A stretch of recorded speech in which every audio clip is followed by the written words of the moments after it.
Hi, so this presentation gives a short overview of an article called Blockchain Governance, a dynamic view, and it's based on a review of 75 academic texts and also with feedback by people actively working with decentralized governance on blockchains. So it's not just an academic text, but it's based on these systematic review of other texts that have been looking specifically at decentralized governance, and they're trying to pool all this knowledge together to aggregate it. And then they created a model and they talked to practitioners, people who work with decentralized governance, to hear from people who are actually actively working with it for feedback. And then they changed their model, and then they came back to the practitioners and they said, yeah, this is all good. And it's from 2021 at the International Conference on Software Business, quite recent. And there were 3 authors. Their names are there, and they're part of the Faculty of Information Technology at University in Finland. So here's the framework of the model that they created, and there's a lot going on here, so we'll go through one thing at a time. So on the left, they have what they call means, and by that they mean how do we actually go about doing governance. And that might be, if you take the bottom one first, the one on social interaction. Some things we might want to communicate, perhaps ask the community, what do you think? How should we do this? How should we weight the incentives? What can we do to,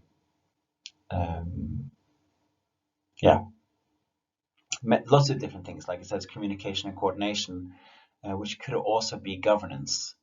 And then technology-based is voting and consensus, access and control rules. So perhaps in the beginning, many of these will be more in the social interaction part, and then with more DAO tooling and with a more set up DAO, we've discussed, or DAO has internally discussed how they want to do certain processes. Then you can put it over to the technology and let it be more technology based. So that's why I talked about means here, actions and systems, methods and processes.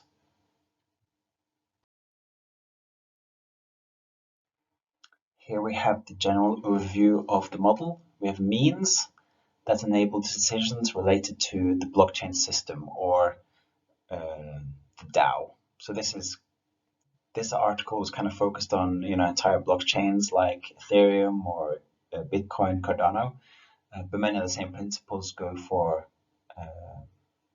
smaller organizations as well, whether that's some kind of DApp or some other community on a blockchain. So to the left, we have different governance systems, whether they're technology-based, perhaps on-chain, or social interaction like in a Discord and things like that.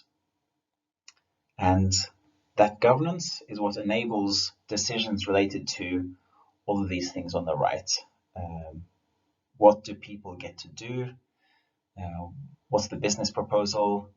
What about legal aspects that we need to consider? And technology. And we'll go through each of these as well. So a very important thing is what they here call the business aspect, but this doesn't have to be business necessarily, but what value is the DAO for?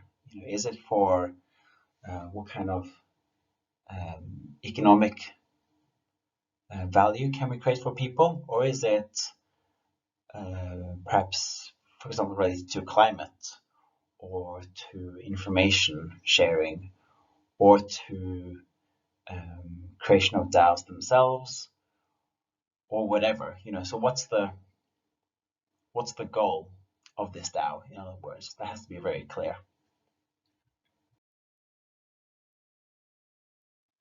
Also, of course, need to think about the legal and regulatory aspects, and this might be different from country to country, and a lot of DAOs are with people from many different countries. How do we deal with that?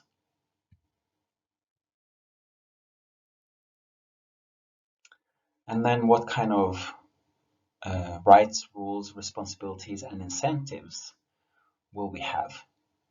That can also be very different from each DAO, from one DAO to the other. And thinking these things through at the start is very important to have some kind of foundation and try to include the community that you have, at the same time have an open process.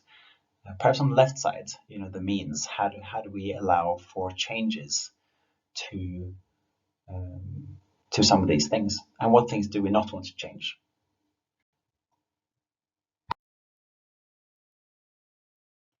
And then the final part here is the technological aspects, which might be the DApp itself. If you're developing a DApp, whether that's in decentralized finance or something else, and even the communication channels themselves would be part of that.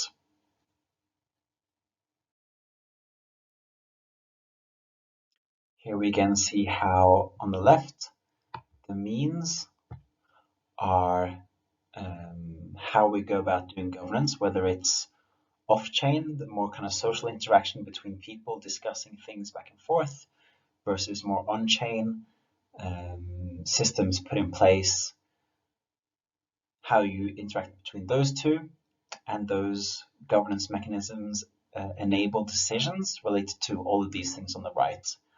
What do we want to do with the DAO? What's the whole point? How is the legal and regulatory aspect affecting what we can do as a DAO? What about the people in the DAO, who are really central? What rights do they have? What do they need to do? Incentives and things like this. And this can really be connected to game theory and other types of mechanisms, which we'll have another video on. And then the technological aspects, which, as we've just mentioned, is perhaps the DApp itself or anything else related to what kind of technology we choose to use and how to use it. And then in the middle there is again the point about it, that it's about people, the individual, group, community, organizational, inter-organizational, perhaps with other DAOs, national and international level, thinking these things through each of these 4 white boxes at each of these levels. So there's a lot to think about. And there's one last thing.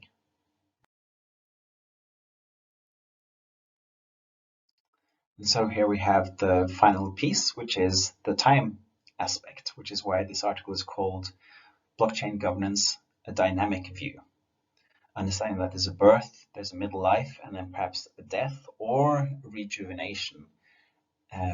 Perhaps there's new business opportunities that arise that we hadn't considered in a few years' time, or there might be legal and regulatory aspects that change fundamentally what we can do with the DAO. There might be other dApps that we would like to connect with in certain ways, or other DAOs in general, or there might be people in our own organization who come up with a related but kind of quite groundbreaking new way to think about the DAO. And as mentioned earlier, in the beginning of a DAO, there might be more focus on the social interaction part of governance, and then with time there might be more technology based, where things can be more streamlined. And in the beginning of a DAO, people setting up a DAO might not focus so much on the evolve crisis period, because it's just about getting up and running. But I think if we're going to think long term, we need to also start thinking about that. So that is the general overview of these researchers that they've developed based on all of these academic texts and discussing with blockchain governance participants.